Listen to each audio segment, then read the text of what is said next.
March 30th, 1945. The date burned itself into memory across Roma Strasse in Heidelberg. Fountain pens froze mid-stroke as young hands trembled over journal pages. 23 years old and terrified, Ingrid Becker pressed her pen against paper. Words spilled out that could have meant death if the wrong eyes found them. The Americans are nothing like what they told us. Her apartment window showed cracks like spider webs. Through those jagged lines, she watched something impossible. American soldiers stood in the street below. Their uniforms were clean. Their faces were young. Their hands held chocolate bars. Real chocolate. Not the bitter substitutes she remembered from better days. Not the sawdust confections that had replaced sugar months ago. This was rich brown chocolate that made children smile. German children who had forgotten how to smile were laughing in the street. The 63rd Infantry Division had arrived with candy instead of chains, Hershey bars instead of horror. These soldiers showed white teeth when they grinned. Their eyes crinkled with kindness. 6 years of propaganda had promised monsters. Instead came men who looked like older brothers. Goebbels had warned about poisoned sweets, American candy laced with death. But children bit into chocolate bars and bounced with joy.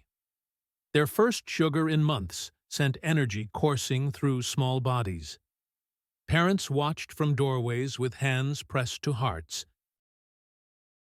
20,000 American soldiers entered Heidelberg that Good Friday.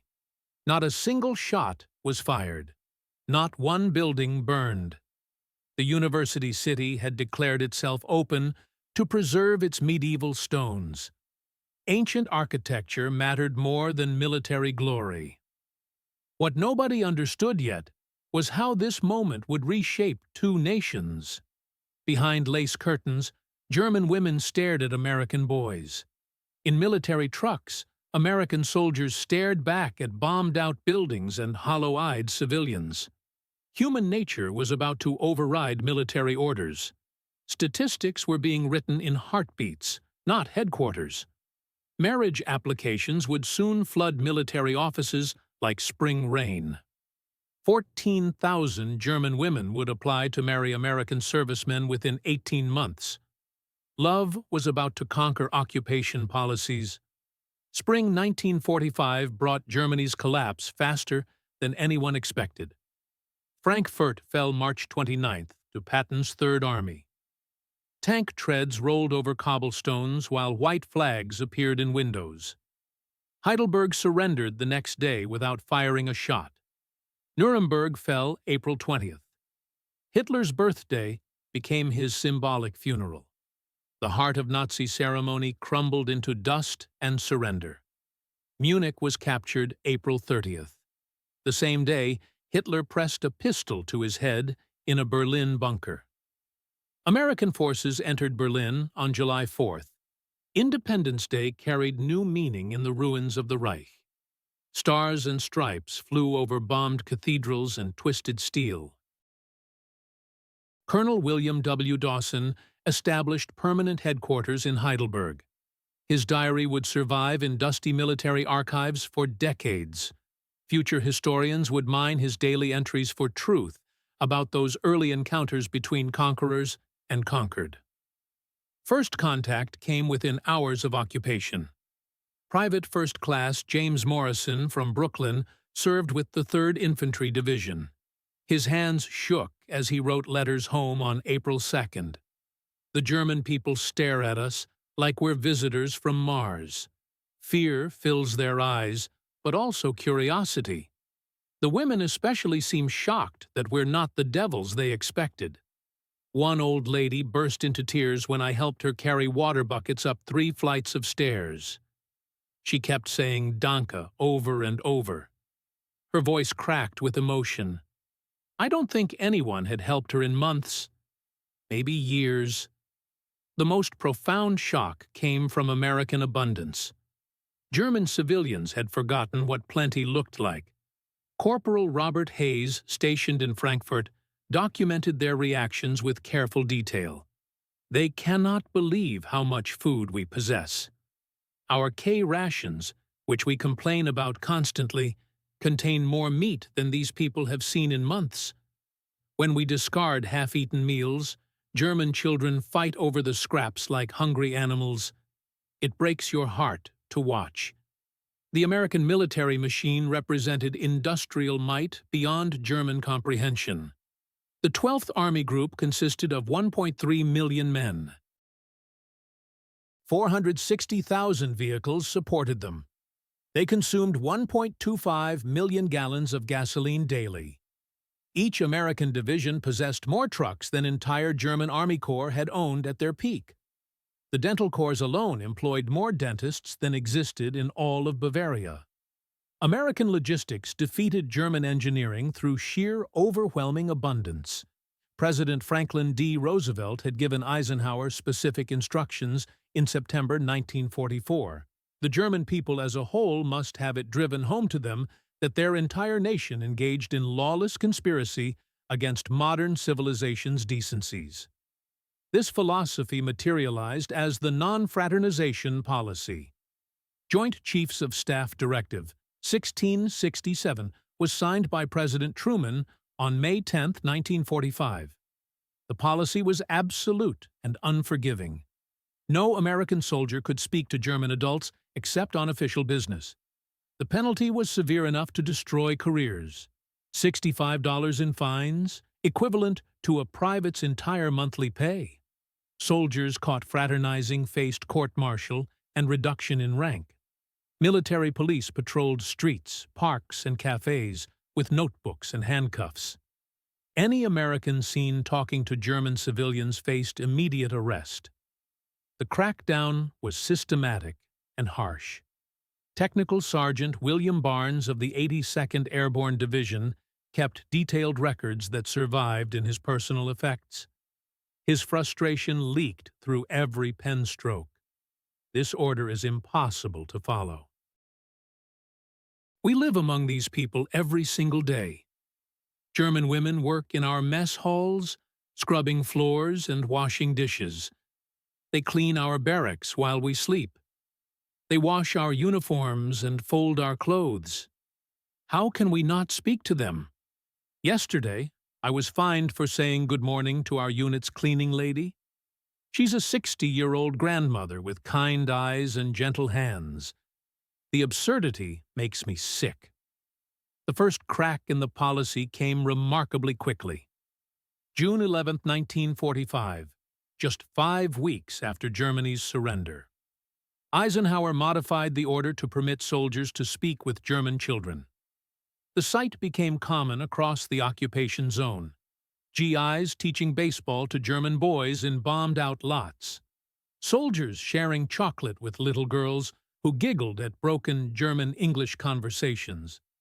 Children bridged the gap that politics had created.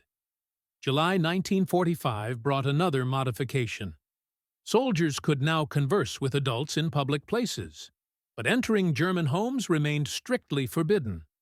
Military police still arrested soldiers found inside civilian houses. Complete collapse came October 1, 1945. SHAEF, Supreme Headquarters Allied Expeditionary Force, ended the fraternization ban entirely. Only prohibitions on marriage and billeting in German homes remained. Lieutenant Dorothy Patterson, stationed in Frankfurt, documented the change with women's eye for detail. We knew it was over when we saw the dancing begin. Service clubs started holding dances in August.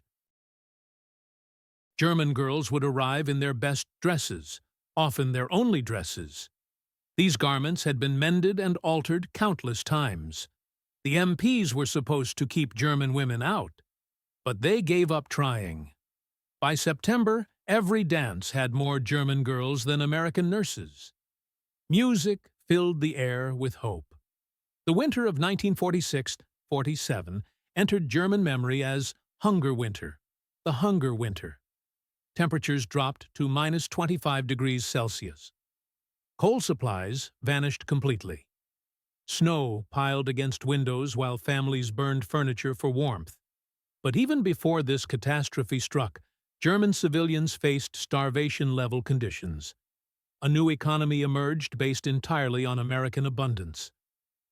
Official rations in the American zone provided 1,550 calories per day for normal consumers.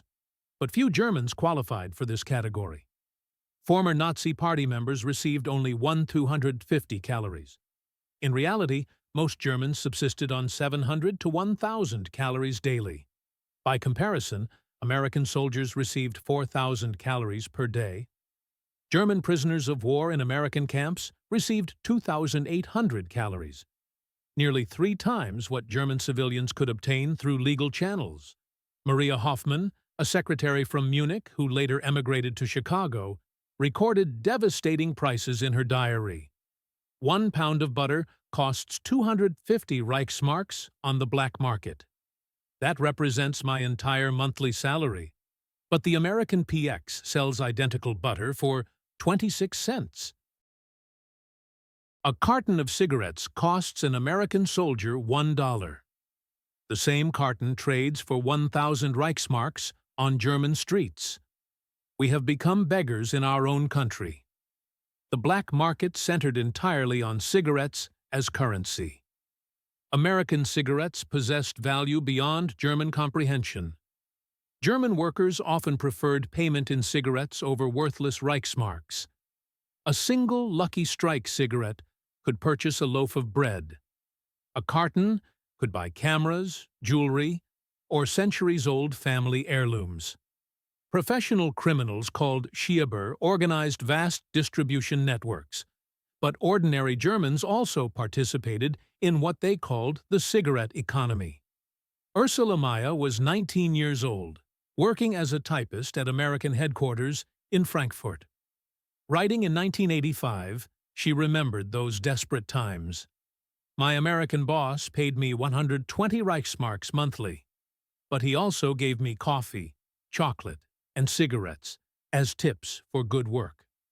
The coffee alone was worth 500 Reichsmarks on the black market.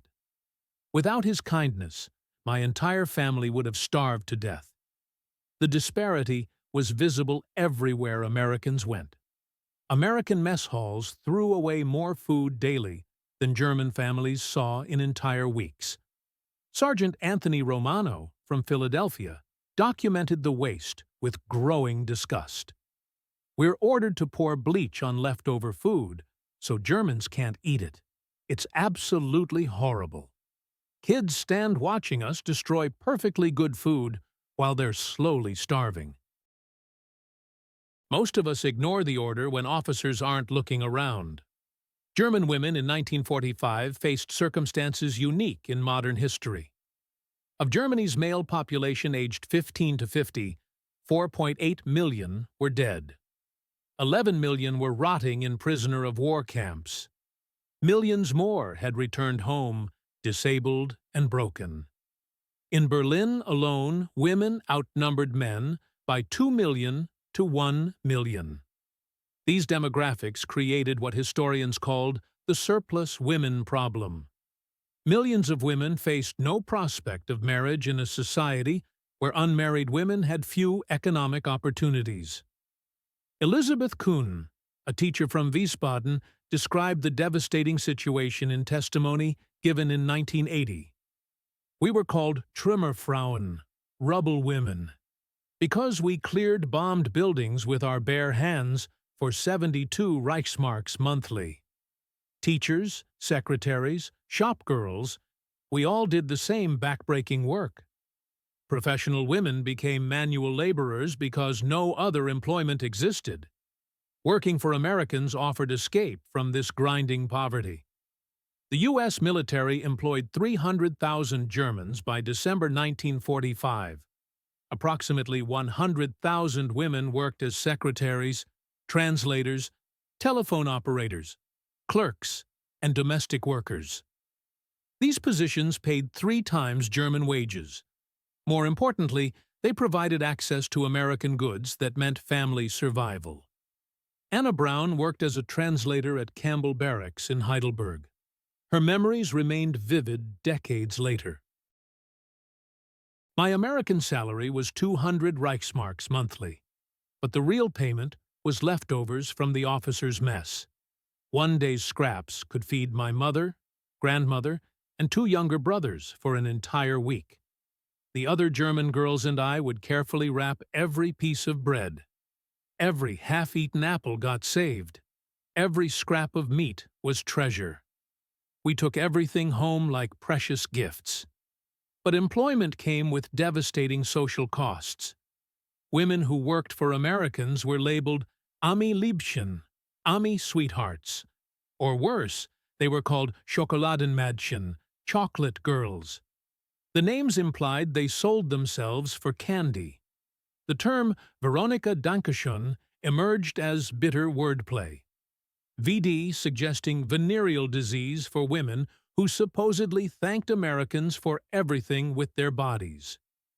Gertrude Wagner worked in an American motor pool. Her testimony revealed the impossible choices German women faced. We were caught between survival and shame every single day. If we took American jobs, neighbors called us traitors. If we dated Americans, we were whores. If we stayed home and starved with dignity, we were fools. There was absolutely no winning. The transformation of luxury goods into survival currency created entirely new social orders in occupied Germany. American soldiers possessed wealth beyond any German's imagination. Chocolate bars, instant coffee, canned goods, cigarettes, nylon stockings, and soap. Items that had disappeared from German life years earlier. Master Sergeant Dale Peterson from Iowa kept detailed records of the bizarre trading economy that developed. 1 pair of nylon stockings equals 10 pounds of potatoes or 5 pounds of precious meat. 1 pound of coffee equals a man's complete suit. A carton of cigarettes equals a working radio or professional camera. German families are trading centuries-old heirlooms for basic food items. The infamous coal trains demonstrated the absolute desperation. German women would climb onto slow-moving coal trains to throw coal down to their waiting families. They risked death or arrest with every dangerous leap. When American MPs began guarding the trains, women offered various trades for guards to look the other way. Survival trumped dignity every time. Hannah Laura Schmidt, interviewed in 1995, described the moral complexities that tore communities apart. My friend Greta dated an American sergeant regularly. He gave her chocolate bars, coffee, silk stockings. She shared everything with 5 other families on our street who were slowly starving. Was she a prostitute or a neighborhood hero? We were all too hungry to judge her harshly. The PX, post-exchange stores, became symbols of American abundance that tortured German observers. These military stores, completely off-limits to Germans, displayed goods Germans hadn't seen since before the war began. Fresh fruit in perfect condition. Real meat instead of ersatz substitutes. White bread made with actual wheat flour. Candy in bright wrappers, new clothing without patches or repairs, working radios, and accurate watches.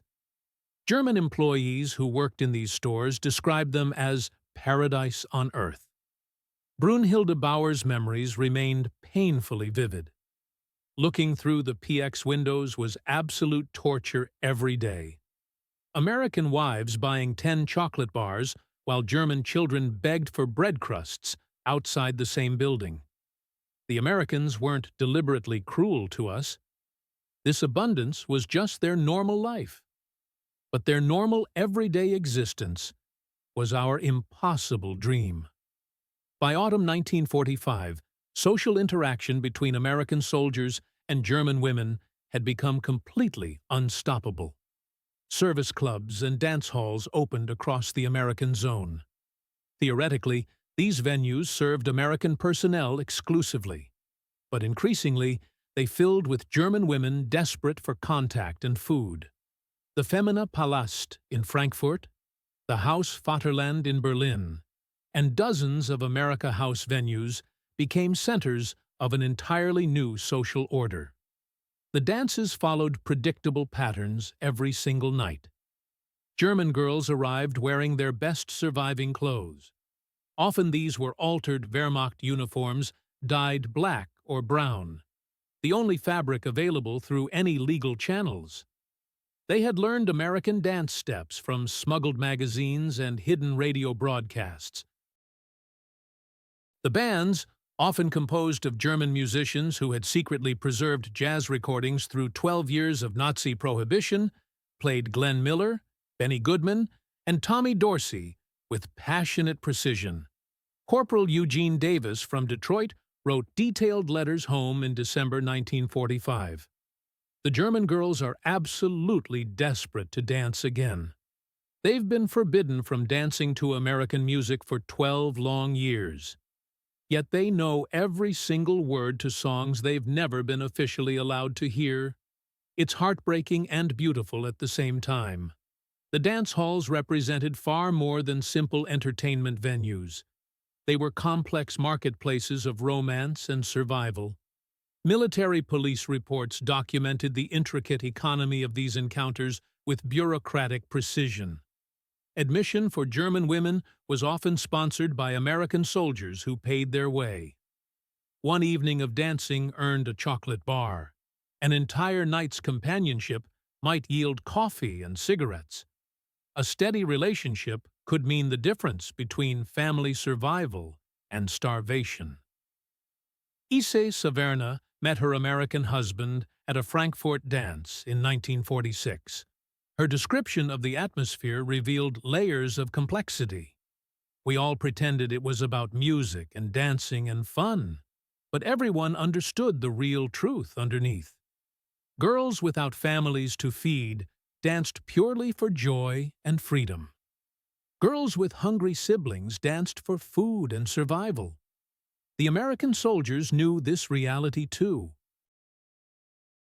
But what could anyone possibly do?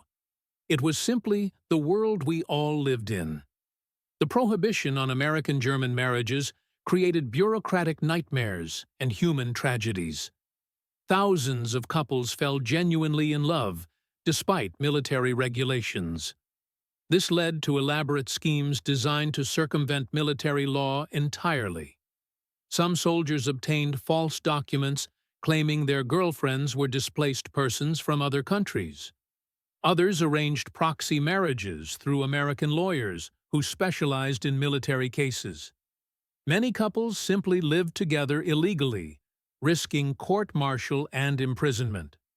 Pressure for change came from completely unexpected sources. Military chaplains, initially opposed to German-American relationships, began advocating for marriage rights.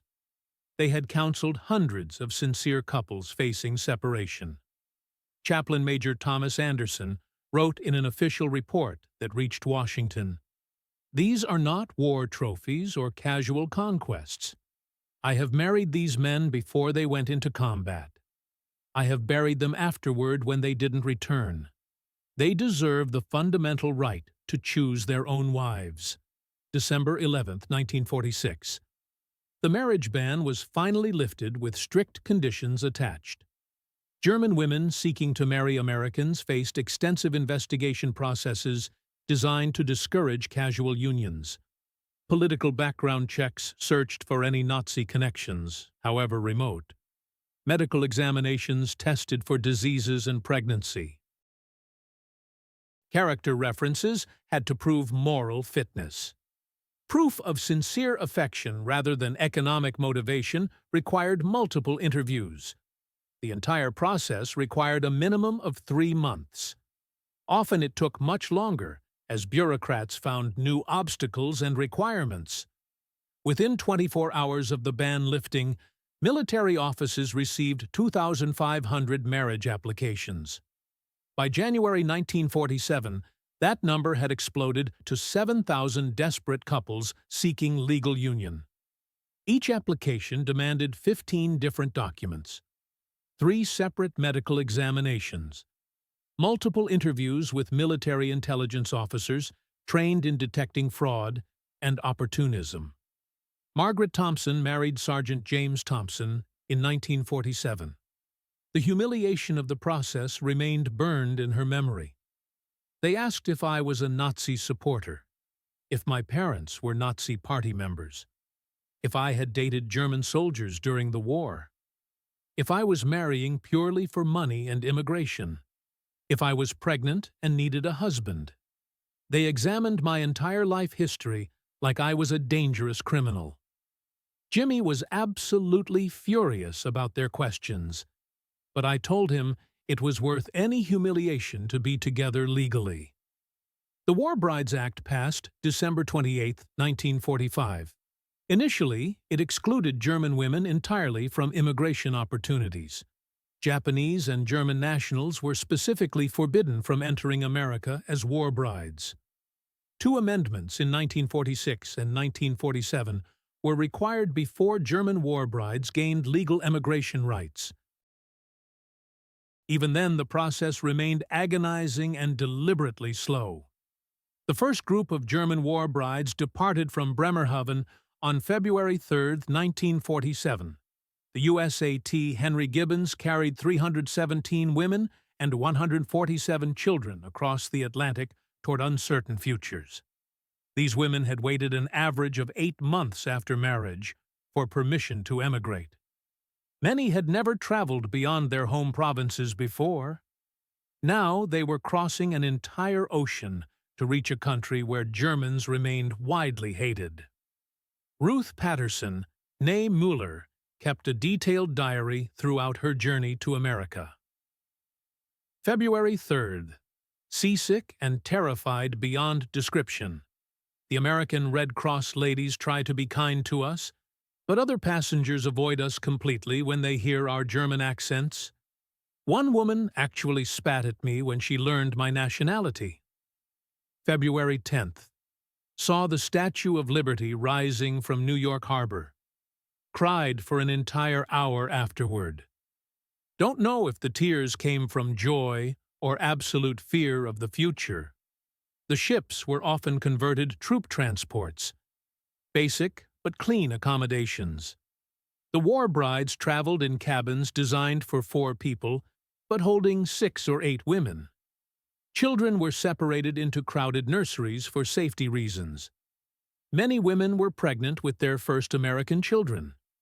Military regulations required pregnant women to travel before their 7th month, or wait until after delivery to make the dangerous ocean crossing.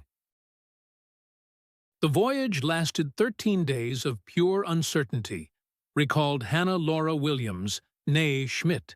We taught each other essential English phrases during the crossing. Thank you for having me. I am pleased to meet you. I will be a good American wife. We were absolutely terrified of making cultural mistakes in America. Arrival in America brought entirely new categories of challenges and disappointments. Many war brides discovered their husbands had deliberately misrepresented their circumstances during courtship. A rich American businessman might actually mean gas station attendant in a small town. A big farm in Iowa could turn out to be a rented room above a mechanic's garage. Some husbands had not mentioned existing wives they had never divorced. Others had families who absolutely refused to accept German daughters-in-law under any circumstances. Immigration statistics reveal part of the story. Between 1946 and 1950, approximately 14,000 German women emigrated as war brides to America.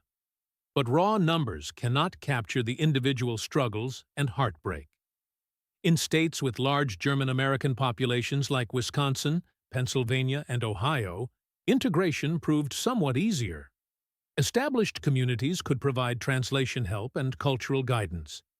In small towns where anti-German sentiment ran extremely high, war brides faced boycotts, threats, and complete social isolation. Martha Davis, née Becker, arrived in rural Alabama in 1947. Her husband's family refused to meet her for 6 solid months. Neighbors called her Nazi when she walked to the local store. The grocer initially wouldn't serve her until other customers complained about the unfair treatment. John defended me when he was home, she recalled years later, but he worked 12-hour shifts 6 days a week. I cried myself to sleep every single night for an entire year. Yet remarkable success stories also emerged from this cultural collision. German war brides often possessed valuable skills: languages, music, traditional crafts, cooking techniques. These talents eventually won grudging acceptance and even admiration. They formed crucial support networks, meeting in churches and community centers. These gatherings allowed them to share experiences and maintain treasured German traditions in their new American lives. Community involvement became their pathway to acceptance. These women threw themselves into local organizations with determined energy. Parent-teacher associations welcomed their participation. Church groups appreciated their dedication. Civic organizations benefited from their tireless volunteer work. Ingrid Johnson once explained the unspoken pressure they all felt. Being perfect was not optional. Perfect wives who never complained. Perfect mothers who raised model children. Perfect Americans who never showed weakness. Every action carried weight beyond personal consequences. Any single mistake would reflect poorly on all German women in America. The burden was crushing. They could not afford to stumble. They could not afford to fail. Success was their only option. The transformation that changed everything happened on June 20, 1948. Currency reform struck like lightning across Germany. The worthless Reichsmark disappeared overnight. The Deutsche Mark took its place instantly. Economic stability returned as if by magic. Each German citizen received exactly 40 new marks. The amount equaled roughly $10 American, but the psychological impact reached far beyond the modest sum. The change felt miraculous to those who witnessed it. Ursula Henderson remembered the transformation vividly. Friday afternoon brought empty shop windows. Bare shelves stared back at hopeful customers. Monday morning revealed a completely different world. Display windows overflowed with goods. Merchandise filled every shelf. Buying power returned to ordinary Germans overnight. Trading bodies for food became unnecessary. Trading dignity for survival ended abruptly. Normal work resumed. Normal wages followed. Normal purchasing became possible again. The black market collapsed within days. Cigarettes stopped functioning as currency. American cigarettes returned to being simple tobacco products. Military salaries no longer provided king-like luxury. German women gained economic independence. Dating patterns shifted dramatically. Survival relationships ended quickly. American soldiers could no longer rely on economic desperation. German women developed standards and preferences. Courtship required genuine effort now. Captain William Stewart commanded military police in Frankfurt. He watched the transformation unfold across one weekend. German women who previously sought any American became selective overnight. His men suddenly needed actual dating skills. Flowers became necessary. Restaurant dinners were expected. Genuine interest replaced economic transaction. The dynamic resembled courtship back in America. Real relationships required real effort now. Economic recovery accelerated beyond all expectations. Industrial production jumped 50% within 6 months. Unemployment plummeted from 20% to just 5%. Traditional employment opportunities returned for German women. Teaching positions opened again. Nursing jobs offered proper wages. Office work provided steady income. The rubble women era ended as construction companies hired professional crews with heavy equipment. This economic transformation fundamentally altered relationships between Germans and Americans. Before currency reform, dependency defined every interaction. After reform, partnership became possible. Equal footing replaced desperate inequality. Anna Coleman described the personal impact perfectly. Before reform, they were beggars asking for scraps. After reform, they became partners offering mutual value. Her relationship with Tom evolved from survival dependence to genuine partnership. Real marriage became possible only then. Heidelberg emerged as the unofficial center of German-American romance. Bombing had spared this medieval university town. The largest concentration of American forces in Europe made their home there. By 1950, military numbers told the story clearly. 20,000 American soldiers lived in Heidelberg. 5,000 family members joined them there. The medieval university town transformed into a unique bicultural experiment. Two societies merged within ancient stone walls. Campbell Barracks received its new name on August 23, 1948. The Wehrmacht had called it Großdeutschland-Kaserne. Americans created a self-contained city within the larger community. Everything needed for American life existed inside the gates. Construction began in 1948 on Mark Twain Village. Suburban-style housing accommodated American families perfectly. Modern amenities matched stateside standards exactly. The housing project represented America transplanted to Germany. The shopping center opened in 1951 with great fanfare. An American supermarket anchored the complex. A beauty salon catered to wives. A soda fountain served familiar treats. These attractions drew curious Germans despite official restrictions. The university played a remarkable role in cultural exchange. American officers enrolled in German philosophy courses. Literature classes attracted military students eager to learn. German students taught English to soldiers' wives in return. Professor Wilhelm Hoffmann taught American students from 1947 to 1965. His classroom became neutral territory where former enemies discussed great works. Goethe and Shakespeare provided common ground. Education erased wartime hatred through shared learning. Romance flourished in Heidelberg's magical atmosphere. The Neckar River Promenade offered perfect evening strolls. Castle gardens provided romantic settings.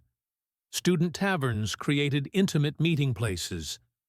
Such opportunities were impossible in destroyed cities like Frankfurt or Mannheim. Military authorities tracked relationship statistics carefully. 30% of American soldiers stationed in Heidelberg for more than 6 months entered serious relationships with German women. The longer the assignment, the deeper the connections became. Lisa Morgan met her future husband in Heidelberg during 1949. She remembered the city as a fairy tale surviving within a nightmare. The castle dominated the skyline majestically.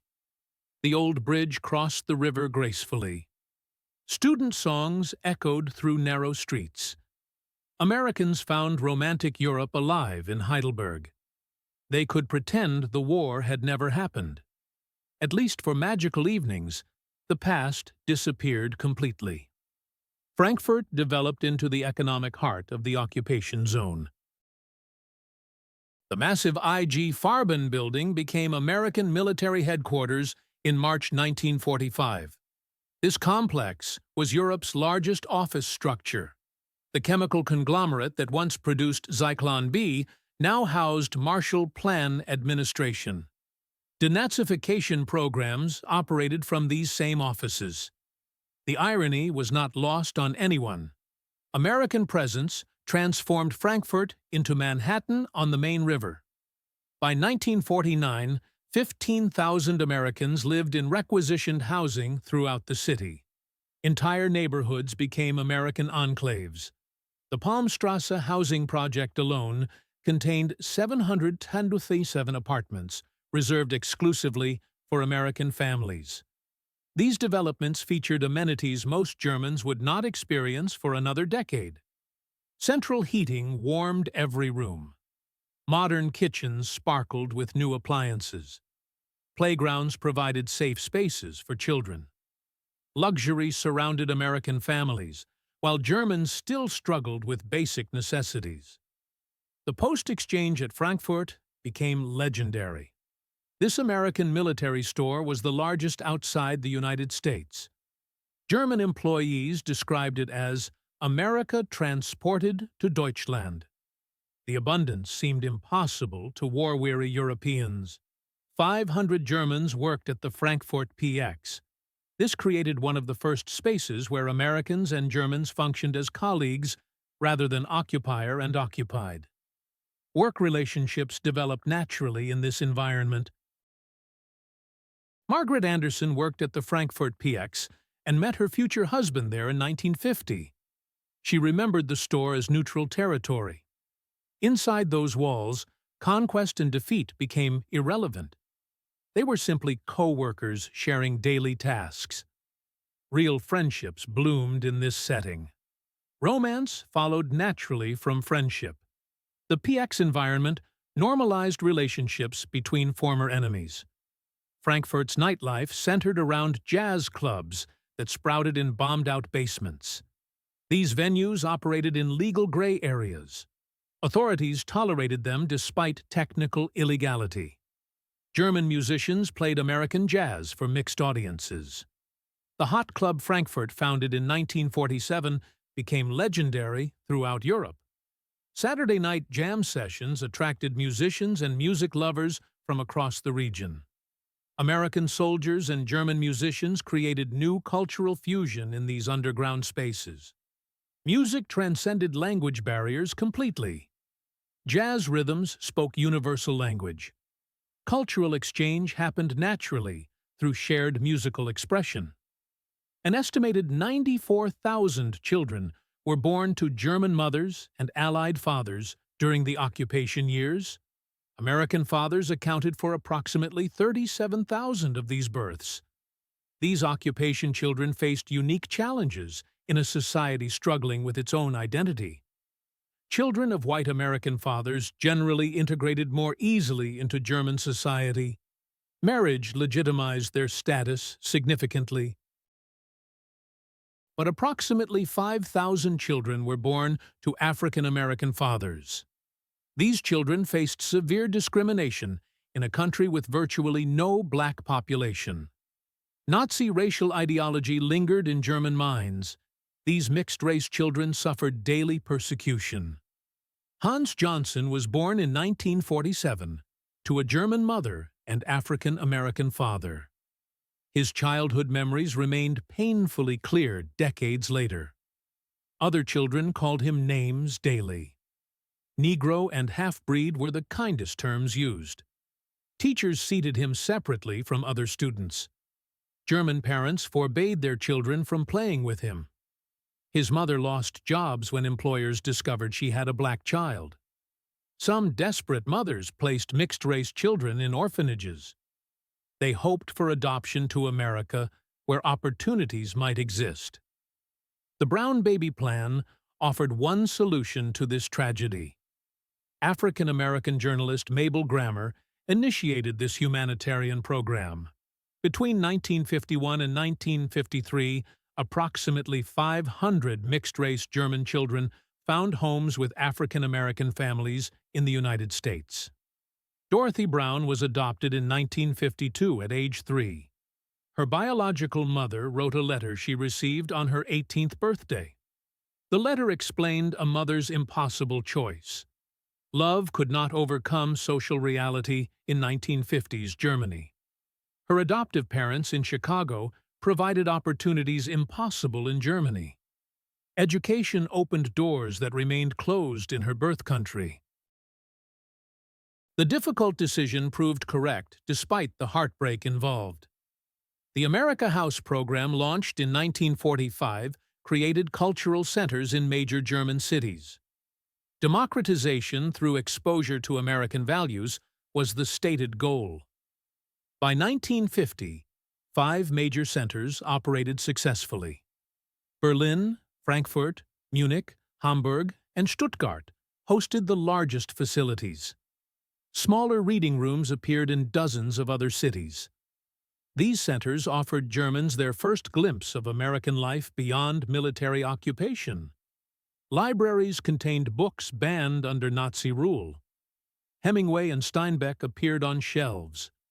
Works by Jewish authors returned to circulation. Film screenings showed Hollywood movies alongside documentaries about American democracy. English classes attracted thousands of eager students. Military wives often served as teachers. These women provided personal glimpses into American domestic life. Munich's America House opened in 1946 and became the most successful center. By 1950, 80,000 visitors came through its doors monthly. The hunger for American culture seemed insatiable. Director Robert McNamara reported remarkable enthusiasm among German visitors. They attended lectures on democratic principles eagerly. Discussion groups on federalism drew standing room crowds. Books on American history circulated constantly.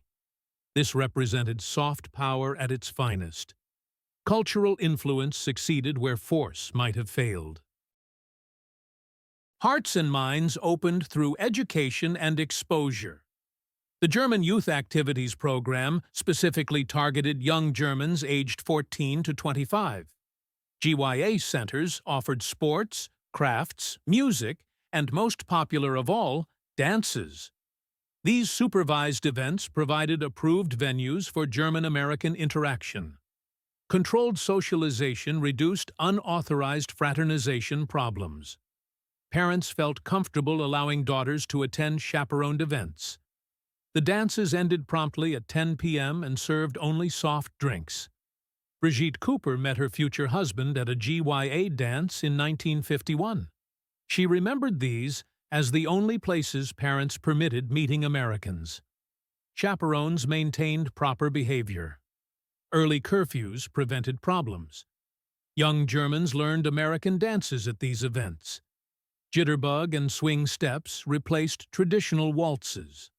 Connection to the wider world developed through shared movement and music. Military policies evolved as occupation shifted from punishment to alliance building. By 1950, approximately 30,000 American military dependents lived in Germany. These families, especially wives, became unofficial ambassadors for American values. Daily interactions broke down barriers effectively. Military wives employed German maids for household help. Shopping in German stores created natural contact when base facilities were insufficient. Children enrolled in German schools when base schools became overcrowded. These mundane interactions humanized the occupation for both sides. Politics disappeared when mothers discussed children's illnesses. Shared concerns about school problems created understanding. Husband troubles transcended nationality completely. Dorothy Mitchell served as a military wife in Frankfurt from 1949 to 1952. Her memoir described learning more about Germany from her German maid than from any official orientation briefing. Frau Klein taught her to cook German food properly. Local customs were explained patiently. Friendship developed naturally through daily contact. When Frau Klein spoke about losing her son in Russia, Dorothy understood these were not enemies, but grieving mothers. Grief and loss were universal experiences. Motherhood created immediate bonds across cultural divides. Military authorities established German-American women's clubs in 1950. These organizations brought together military wives and German women for structured cultural exchange. Charity events provided common purpose. Language exchanges offered mutual benefit. Social gatherings created lasting friendships that survived long after military tours ended. These clubs proved more effective than official programs at breaking down barriers. Colonel James Patterson served as community relations officer and observed the transformation firsthand. When American and German mothers discussed children's illnesses, politics became irrelevant. School problems affected all families equally. Husband troubles crossed all national boundaries. Maternal concerns created instant understanding between women who shared similar life experiences regardless of nationality. Relationships between American men and German women transformed as occupation evolved from conquest to alliance. Desperate transactions of 1945 to 1948 gave way to conventional courtships after currency reform brought economic stability.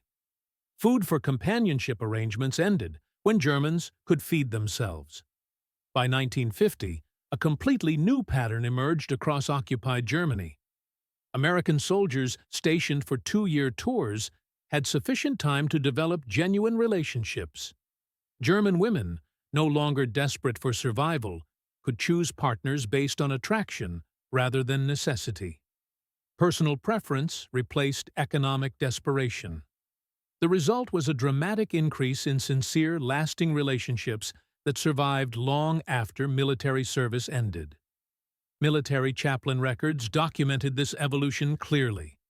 Marriage numbers increased from 2,597 in 1946 to 5,000 tolerance in 1950. More significantly, divorce rates among German-American couples dropped from 30% to just 15%.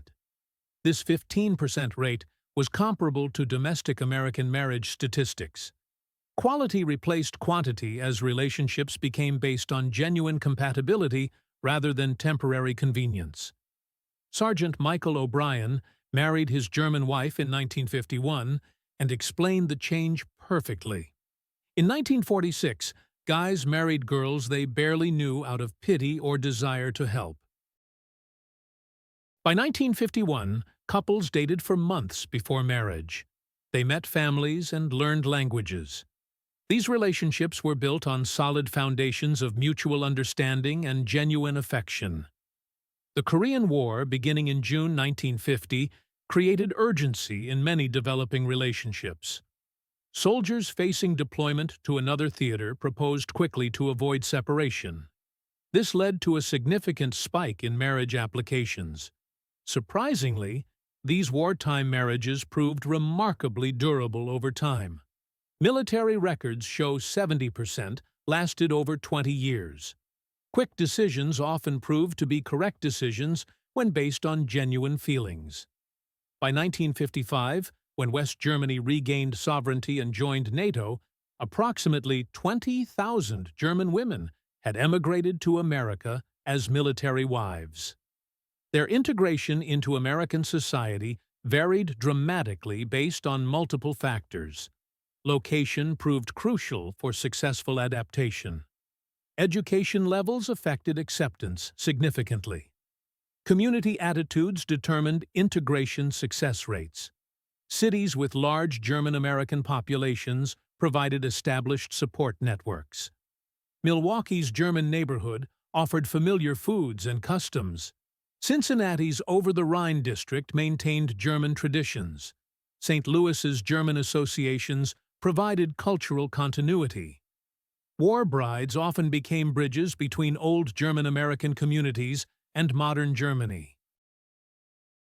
They brought contemporary German culture rather than preserved traditions from previous generations. Emma Roberts settled in Milwaukee in 1949 and became president of the German-American Ladies' Society by 1960. She remembered initial resentment from established German Americans who viewed war brides as reminders of the Nazi era. Eventually, war brides revitalized these communities by introducing modern German culture. Fresh perspectives breathed new life into aging organizations. Rural areas presented entirely different challenges for German war brides. Small towns often had no other Germans for hundreds of miles. Isolation and suspicion were constant companions in these settings. Some war brides never fully integrated into rural American communities. They maintained German customs privately, while publicly embracing American life completely. This dual existence required constant psychological balancing. Katharina Brown settled in rural Arkansas and described becoming two different people. At home, she remained German in every way. German food filled the kitchen. German language echoed through the house. German Christmas traditions continued unchanged. Outside the home, she became aggressively American. PTA meetings claimed her attention. Church functions received her volunteer hours. Her background remained hidden from neighbors. German war brides brought unexpected educational benefits to American communities throughout the country. Many possessed superior education compared to average Americans of the era. Gymnasium graduates knew multiple languages fluently. Classical music was familiar territory. Literature and philosophy were standard subjects in their education. School districts discovered these women made excellent teachers. Language instruction improved dramatically. Music programs benefited from classical training. European educational approaches enhanced American methods. Dr. Margaretta Williams became a high school German teacher in Ohio and revolutionized language instruction completely. American methods emphasized grammar rules and translation exercises. She introduced conversational German and cultural immersion techniques. Student exchange programs followed naturally. Her students learned German culture alongside German language. Understanding replaced mere memorization in language learning. War brides influenced American domestic life in subtle but lasting ways. German Christmas traditions entered mainstream American culture. Advent calendars appeared in homes nationwide. Christmas markets became popular seasonal attractions. Baking traditions introduced new flavors and techniques to American kitchens. German cooking methods emphasized quality ingredients and careful preparation. Household management skills from Old World training impressed American neighbors. Child-rearing practices blended German discipline with American freedom. These influences subtly shaped American suburban culture throughout the 1950s and beyond. Ingrid Thomas reflected years later on their unrecognized influence. American neighbors started making real coffee instead of instant powder. Bread baking from scratch replaced store purchases. Garden maintenance became a neighborhood priority. Old World skills entered convenience-obsessed America through war bride daily practices. The psychological transformation required of German women who married Americans reveals remarkable human resilience. Multiple traumas demanded constant adaptation and survival. Surviving war and bombardment was only the beginning. Enduring occupation and poverty followed. Leaving homeland and family required enormous courage. Adapting to foreign culture demanded flexibility. Overcoming American prejudice needed determination. Psychiatric studies from the 1950s documented high rates of depression and anxiety among war brides. But these same studies revealed remarkable adaptation capabilities over time. Dr. William Henderson's 1955 study examined 500 German war brides across America. After 1 year, 40% reported complete satisfaction with American life. After 5 years, this number increased to 60%. The journey from defeated enemy to American citizen required complete psychological reconstruction. These women reinvented themselves entirely. German identity was discarded, while German culture was preserved. This complex balancing act required extraordinary psychological flexibility. Many war brides never discussed their experiences, even with their own children. This silence stemmed from multiple sources of pain and fear. Shame about Germany's wartime actions created guilt. Fear of American prejudice encouraged hiding. Desire to protect children from difficult history motivated silence. Barbara Miller discovered her mother's true history only after her death in 1995. Letters written in German were hidden in closets. Photographs of bombed cities were stored in boxes. A diary describing hunger and fear lay forgotten in drawers.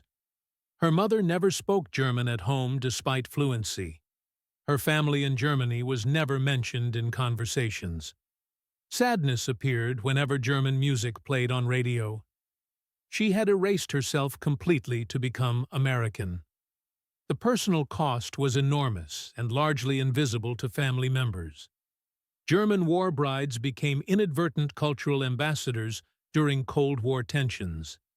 As confrontation with the Soviet Union intensified, these women humanized Germany for Americans who might otherwise rely on wartime stereotypes. Their children, the second generation, often became bridges between cultures in unexpected ways. Many pursued German studies in college. Translation work attracted their bicultural skills. International business valued their cultural understanding.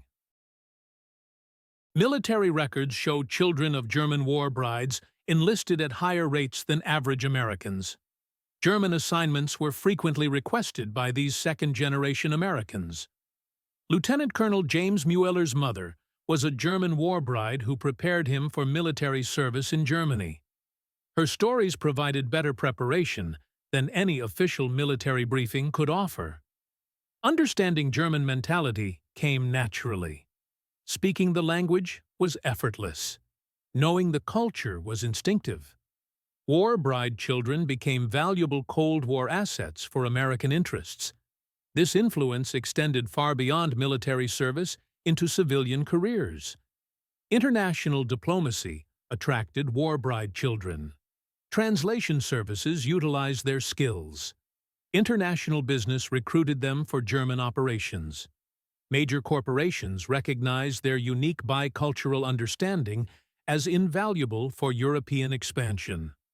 Professor Maria Anderson explained their natural advantages perfectly. They were natural internationalists before globalization existed as a concept. Growing up translating between cultures prepared them for international careers. Explaining America to German relatives was routine. Explaining Germany to American friends was normal. This constant cultural translation developed valuable professional skills. The 1980s witnessed a remarkable phenomenon as war brides began returning to Germany after decades of absence. Cheaper air travel made journeys possible. Improved international relations eliminated political barriers. Retirement leisure provided necessary time. These reunions proved often bittersweet for women who had built American lives. Families had been divided by the Iron Curtain for decades. Hometowns were unrecognizably rebuilt. Relatives had mythologized or resented their American success. Some found acceptance and reconciliation after long separation. Others encountered lingering resentment and misunderstanding that time had not healed. Hannelore Davis returned to Hamburg in 1985 after 38 years in America. Her sister had told everyone she abandoned the family for American luxury and comfort. The truth was more complicated and less glamorous. She had sent money home for 20 years despite her own struggles. Her husband worked in a factory, not an office. They had struggled financially, like everyone else, but this reality did not match the narrative her family had created. The reunion proved painful, but necessary for closure. Some war brides organized group returns to provide emotional support. Chartering planes together created shared experiences. Confronting difficult memories was easier with companions. Changed landscapes shocked everyone equally. The largest group return was organized by the German War Brides Association of America in 1987. 300 women returned to Germany together for a comprehensive 2-week tour. Christina Thomas organized this massive undertaking and explained its importance. Returning together provided emotional strength for all participants. Shock at changes could be shared and processed. Grief for losses was communal rather than individual. Individual returns were often traumatic experiences. Group returns proved healing for participants who supported each other through difficult emotions. The statistics tell the story of massive social transformation across two continents. Marriage numbers reveal the scope of cultural exchange. Between 1946 and 1955, 14,000 to 20,000 German women married American servicemen. The peak year was 1946, with approximately 2,500 marriages recorded. 70% of these marriages lasted over 20 years, compared to a 50% American domestic average. 15% ended in divorce within 5 years. Another 15% ended with the soldier's death during military career or subsequent service.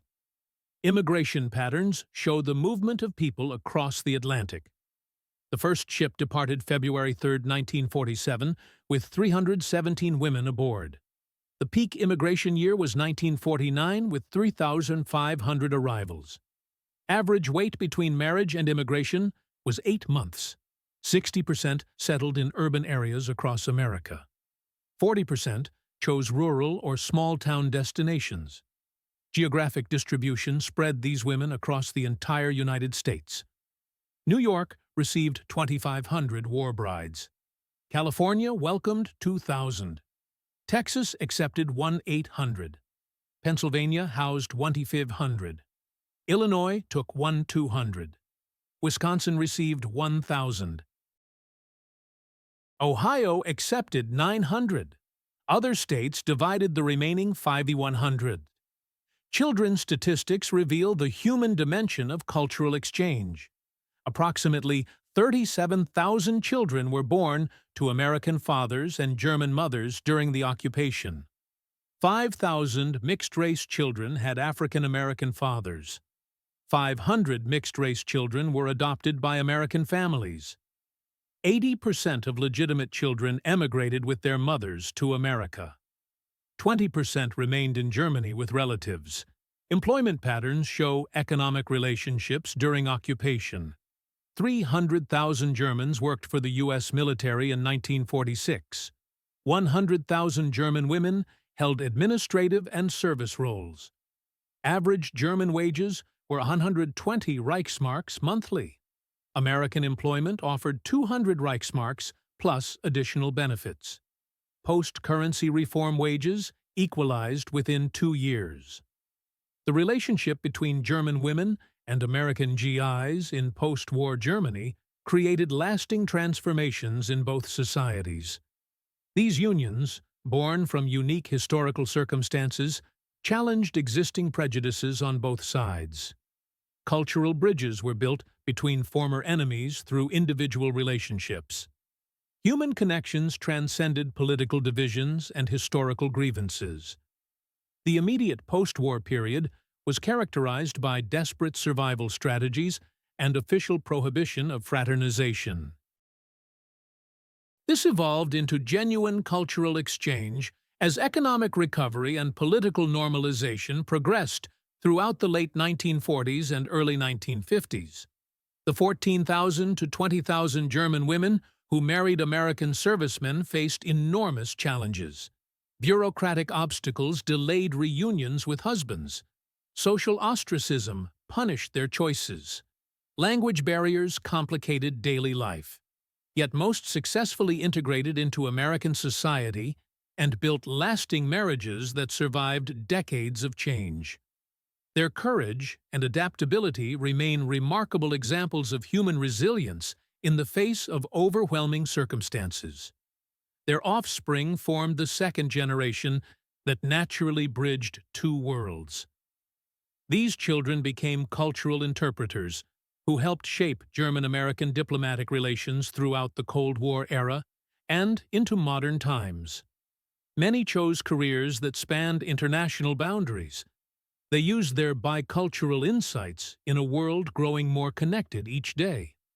Anna Patterson reflected on this transformation at a war bride gathering in 1995. She had once been known as Naimula. Her words carried the weight of experience. "History threw us together by chance," she said. "We became healers instead." Marriages that started in wartime chaos helped create lasting peace between nations.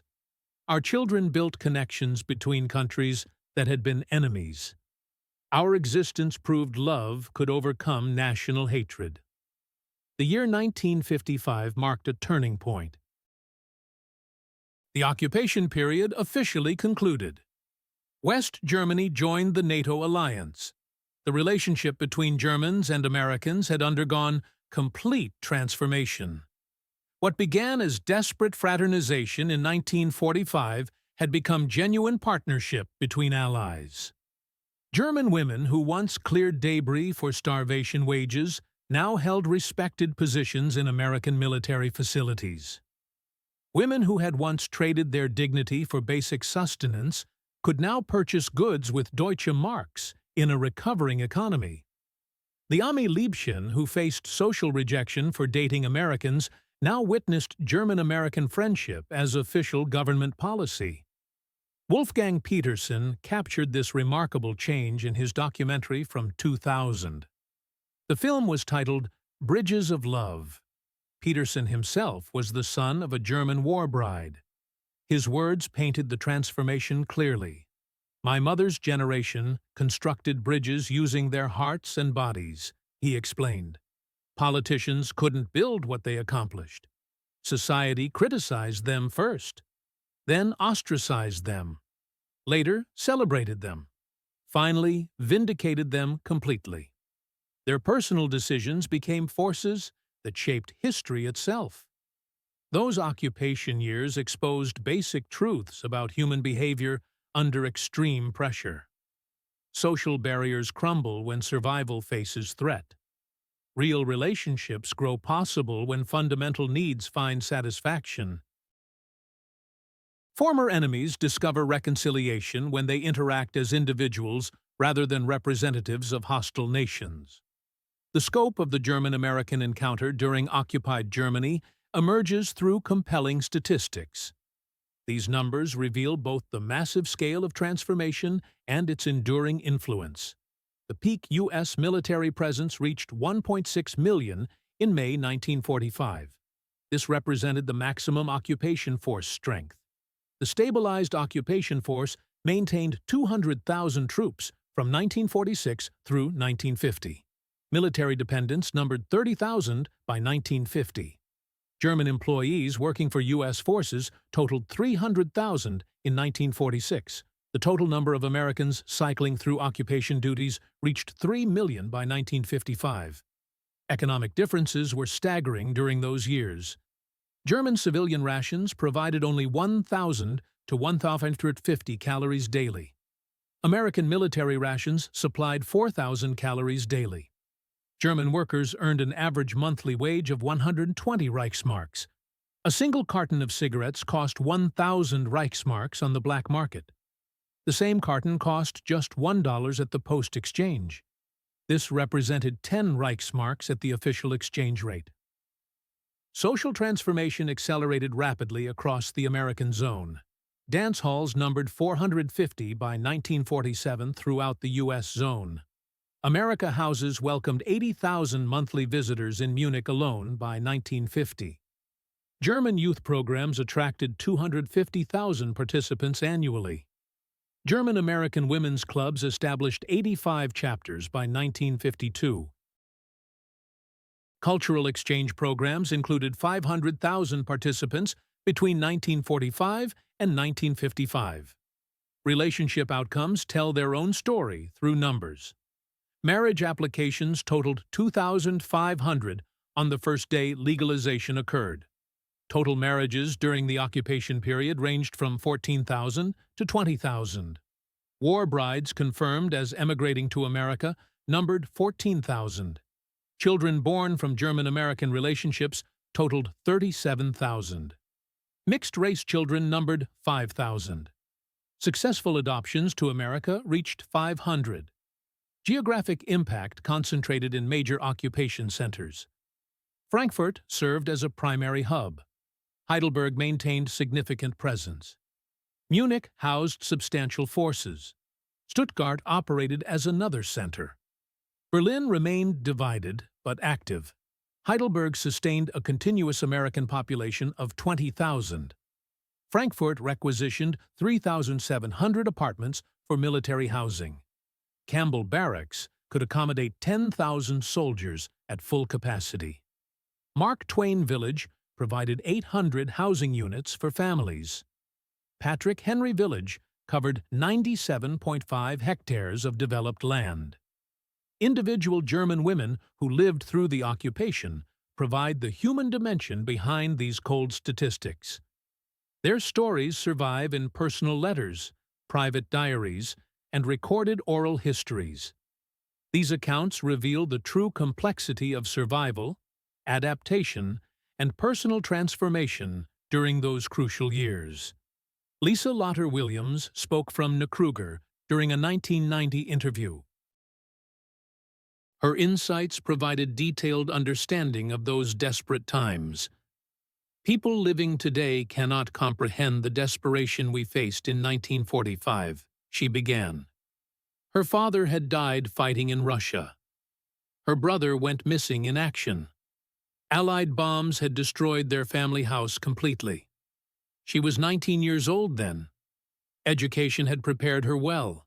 She spoke fluent English. Yet no work existed except clearing rubble from bombed streets. This labor paid only 72 Reichsmarks monthly. The amount couldn't purchase adequate food for survival. The Americans posted advertisements seeking translators.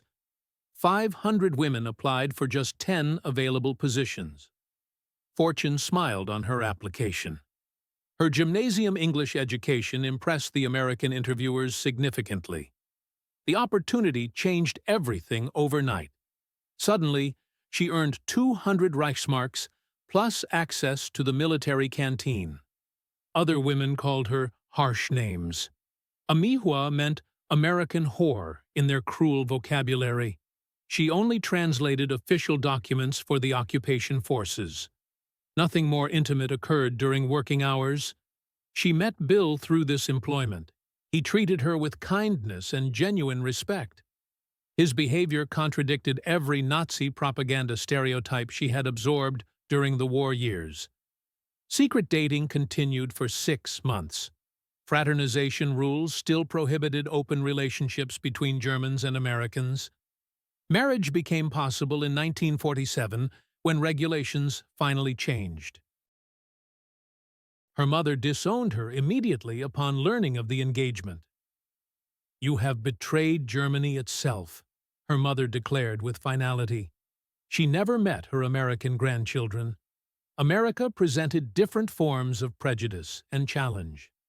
Bill's family from Iowa had lost a son during the Normandy invasion. His mother asked directly whether her family had been Nazi party members. Lisa explained carefully that her father died fighting a war he never believed was just or necessary. Bill's mother broke down crying upon hearing this explanation.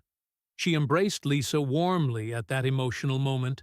That embrace marked her true becoming American. Her children grew up speaking both languages fluently. They absorbed both cultures naturally. Her daughter eventually became a translator for the State Department. Her son chose military service and became an army officer who served in Germany. They constructed bridges she could only dream of building. "That represents our true legacy," she concluded. "From rubble women to bridge builders in one generation." Military authorities struggled constantly to manage the rapidly evolving situation between American forces and German civilians. Initial policies based on punishment and complete separation collapsed when confronted with human nature and practical necessities of occupation. General Lucius Clay served as military governor of the American zone. He privately acknowledged the complete futility of non-fraternization policies. "Young men and young women will find each other regardless of regulations," he observed. "Our choice becomes channeling these interactions constructively or facing complete chaos." Official venues were established as practical recognition. Service clubs opened their doors. America Houses provided meeting spaces. GYA centers offered supervised activities. These controlled environments represented pragmatic acceptance of inevitable social interaction. They provided safer alternatives to underground dance halls and dangerous black market meeting places.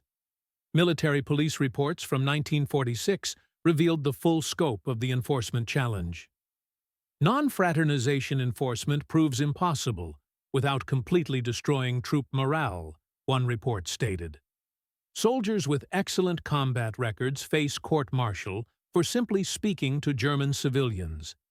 Meanwhile, black market fraternization flourishes completely beyond our control. The shift from prohibition to regulation proved remarkably successful. Venereal disease rates had exploded to 250 cases per 1,000 soldiers in late 1945. These rates dropped dramatically to 50 per 1,000 by 1948. The improvement followed establishment of supervised social venues and comprehensive medical education programs. The June 1948 currency reform accomplished far more than economic stabilization. It completely revolutionized social relationships between Americans and Germans.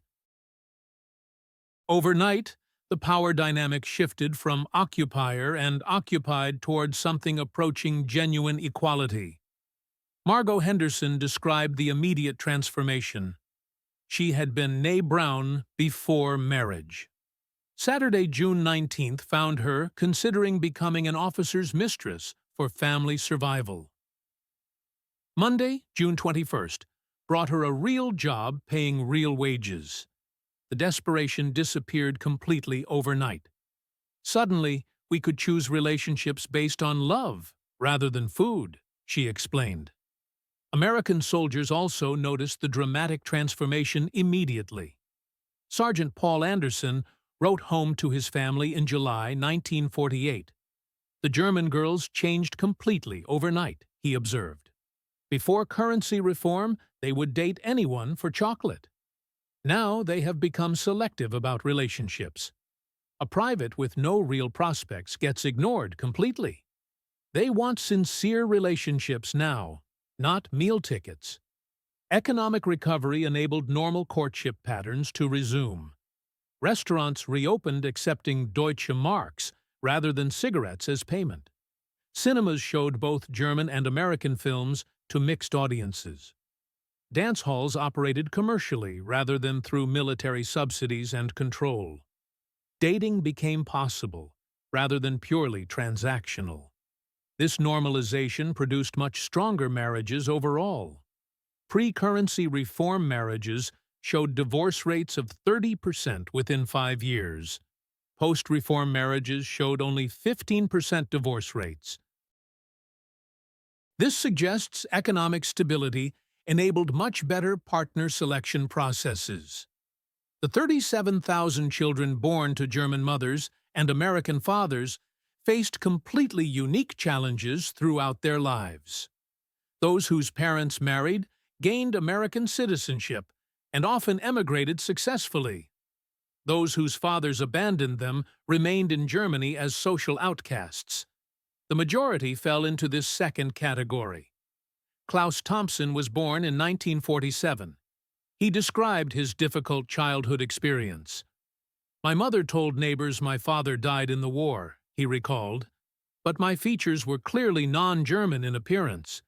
Kids called me Ami bastard constantly. Teachers ignored the bullying completely. No apprenticeship program would accept me for training. Only when I emigrated to find my father in 1968 did I escape the social stigma." Mixed-race children faced particularly severe hardship. German society, still influenced by Nazi racial ideology, had no framework for accepting black Germans.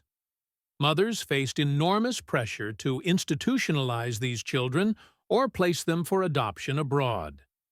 Toxie appeared as a 1952 German film about a mixed-race occupation child. The movie brought national attention to their plight. but it also reinforced harmful stereotypes about these children. The film portrayed the child as a problem requiring solution, rather than a citizen deserving acceptance. This reflected contemporary German attitudes perfectly. Yet some mixed-race occupation children succeeded despite overwhelming obstacles. Hans-Jürgen Massaquoi was son of a German mother and Liberian father. Though not American, his experience paralleled others. He became a successful journalist and wrote extensively about growing up Black in Nazi and post-war Germany. His work provided voice to similar experiences throughout the country. American forces introduced cultural changes extending far beyond jazz music and chewing gum. German women who worked for or married Americans became conduits for profound social transformation throughout German society. American informality challenged traditional German hierarchical structures directly. German secretaries addressed American officers by first names. This practice was completely unthinkable in traditional German offices. American soldiers played with German children as equals. They treated them as individuals rather than subordinates. These interactions modeled democratic social relationships for German observers. Americans taught us we could question authority, recalled Brigitte Coleman. She had been Neffischer before marriage. My American boss asked my opinion about office procedures, she remembered. No German superior had ever valued my thoughts before. This was completely revolutionary thinking. The idea that ordinary people's opinions actually mattered. American consumer culture also transformed German expectations dramatically. Post-exchange displays showed abundance beyond German imagination. American magazines circulated from military families to German employees. These publications depicted suburban homes with modern appliances, personal automobiles, and leisure activities. These images inspired German reconstruction efforts. The economic miracle of the 1950s involved more than industrial production. It required reimagining what was possible for ordinary people. German women who had witnessed American lifestyle demanded similar comfort and convenience. This drove consumer demand that fueled the recovery. Military chaplains played unexpected roles in German-American relationships. Initially opposing fraternization completely, many became advocates for international couples. They witnessed sincere relationships developing despite official regulations. Chaplain Thomas O'Brien's 1947 report influenced significant policy changes. "I have counseled hundreds of couples personally," he wrote. "These are not conquests or conveniences, but genuine love relationships. German women risk complete ostracism from their communities. American soldiers risk court-martial punishment, yet they persist in these relationships. This suggests divine blessing rather than base impulse. Churches became neutral meeting grounds for mixed couples. Military chapel services opened to Germans from 1946. These services attracted young Germans curious about American Protestant traditions. German churches hosting American services discovered GIs contributing generously to reconstruction funds. Interfaith relationships created additional complications for couples. Catholic-Protestant marriages required special dispensations from church authorities. Jewish soldiers dating German women faced particular scrutiny given recent Holocaust history. Yet love transcended religious boundaries just as it had national ones. "Faith became our bridge," explained Ruth Anderson. She had been Navanya before marriage. She was Lutheran, who married a Catholic sergeant. "We couldn't agree on theology, but we agreed on fundamental values: family, service, compassion. That foundation sustained our marriage for 40 years. The decade of American occupation fundamentally altered both German and American societies permanently. The 14,000 to 20,000 German women who married American servicemen created permanent links between former enemies. Their 37,000 children became living bridges between cultures that had been at war. Beyond individual relationships, the occupation transformed German society completely. Exposure to American democracy, consumer culture, and social informality influenced the Federal Republic's development significantly. The German economic miracle wasn't just industrial recovery, it was also social transformation inspired by American models and examples. American society also changed, though more subtly than Germany. War brides introduced German efficiency, education emphasis, and cultural traditions that enriched American communities nationwide. Their children often became international specialists. They contributed to American global engagement during the Cold War and beyond. "We were unintended ambassadors," reflected Christina Patterson at a 2000 reunion. She had been née Mueller before marriage. "Our marriages weren't just personal choices, but historical forces," she explained. "We proved enemies could become allies. Hatred could transform into love. Destruction could become construction." Historians recognize the German-American relationships of 1945 to 1955 as crucial to successful occupation and subsequent alliance. Unlike harsh occupations that bred lasting resentment, American pragmatism about fraternization enabled genuine reconciliation. Dr. Maria Hearn serves as leading scholar of occupation relationships. She concludes that the marriages of German women and American soldiers accomplished what diplomatic treaties couldn't achieve: human reconciliation between former enemies.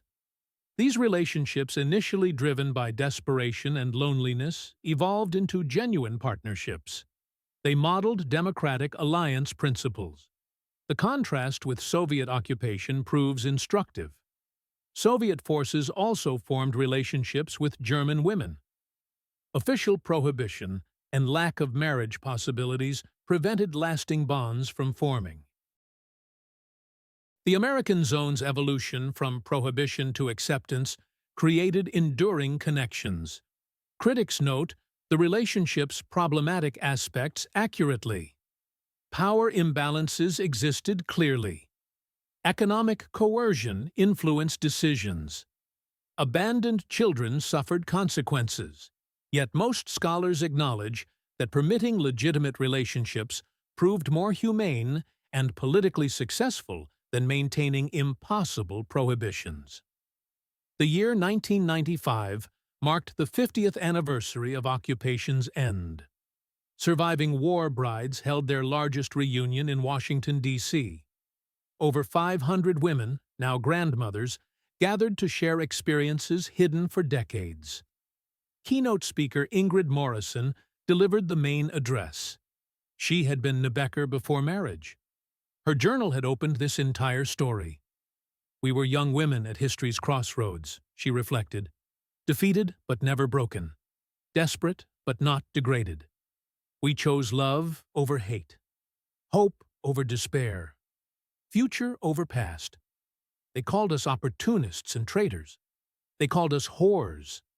We were none of these labels. We were survivors who became builders. Our marriages built bridges between nations. Our children became citizens of the world. Our lives proved that enemies need not remain enemies forever.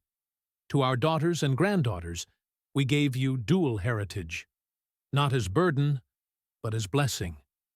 You carry both German and American traditions proudly. You understand that patriotism doesn't require hatred of others. You know that love transcends all borders. To historians studying our stories, don't romanticize what we experienced. We suffered discrimination, abandonment, and isolation. Many sisters fell to prostitution, suicide, or madness.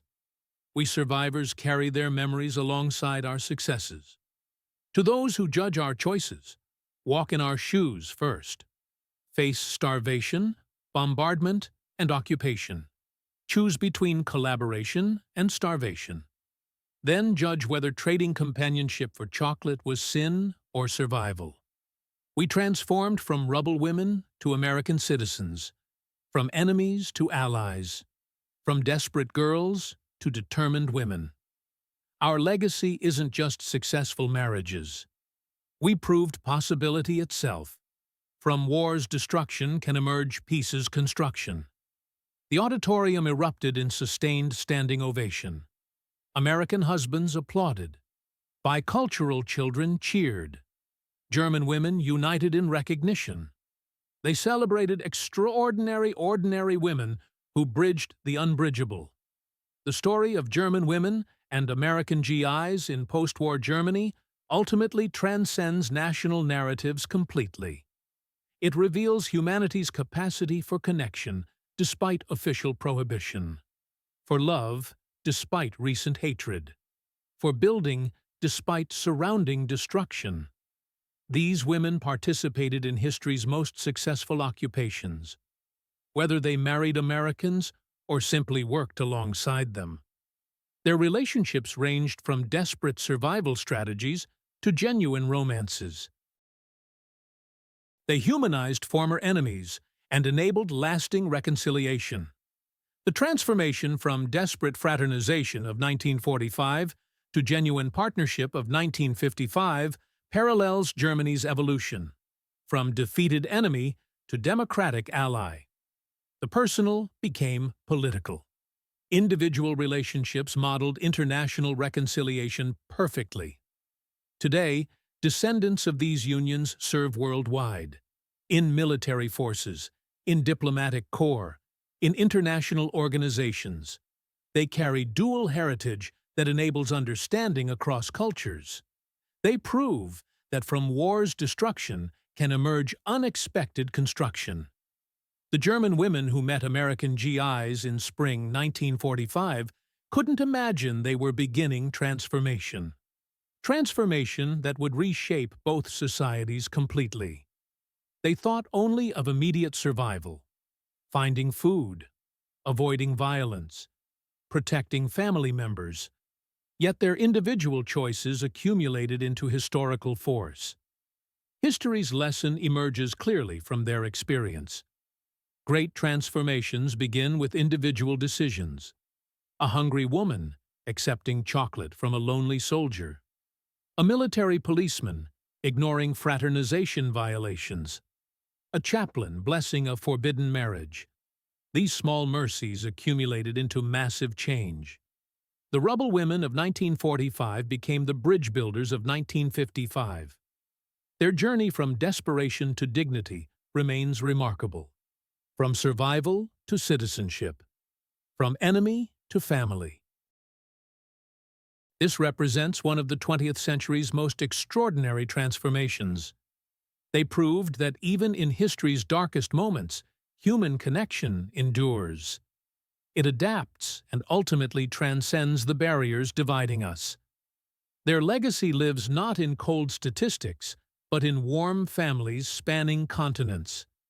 In children who speak multiple languages fluently. In grandchildren who see no contradiction in being both German and American. They proved that love, however complicated its origins, can conquer even the deepest hatreds. The fountain pen that recorded Ingrid Becker's first impression of Americans in March 1945 would later write letters to Iowa. Those letters described her new American life in detail. The transformation was complete and total. The conquered had become family members. The occupied had become citizens. The enemies had become the closest of allies. That transformation replicated thousands of times in individual lives, changed history's course permanently. From total war's rubble emerged more than physical reconstruction. Human reconciliation grew from the destruction. German women and American GIs who found each other in occupation's chaos created something neither side had imagined possible. Lasting peace built on personal connection. Their story reminds us that history's great transformations often begin not in parliaments or palaces. They start in simple human moments. when former enemies discover their shared humanity. In occupied Germany, that discovery began with chocolate bars, with smiles and dances. It ended with families spanning oceans and generations embodying reconciliation. The German women who experienced American occupation didn't just witness history. They transformed it through countless individual acts. Acts of courage, compromise, and connection. Their legacy endures in every family reunion crossing the Atlantic, every bilingual grandchild speaking two languages, every moment when former enemies meet as friends. They were ordinary women in extraordinary circumstances. They proved that human resilience and adaptability can transform even history's darkest chapters. Transform them into bridges toward a better future. Their journey from rubble to reconciliation remains testament to human connection's power. Power to transcend the divisions that history creates. The story of German women and American GIs in post-war Germany defies simple categorization. It is neither purely romantic nor entirely tragic. Like all human history, it remains complex, contradictory, and ultimately transformative. From defeat and desperation's depths emerged connections that helped reshape the post-war world. This proves that even in ruins, humanity finds ways to rebuild. Not just buildings, but bonds between peoples. The occupation ended officially in 1955, but its human legacy endures in millions of descendants. They carry both German and American heritage proudly. In the deep alliance between nations once bitter enemies. In proof that from war's destruction can emerge peace's most unexpected constructions. Families spanning history's divisions. Children embodying reconciliation. Love transcending boundaries of nation, language, and bitter past.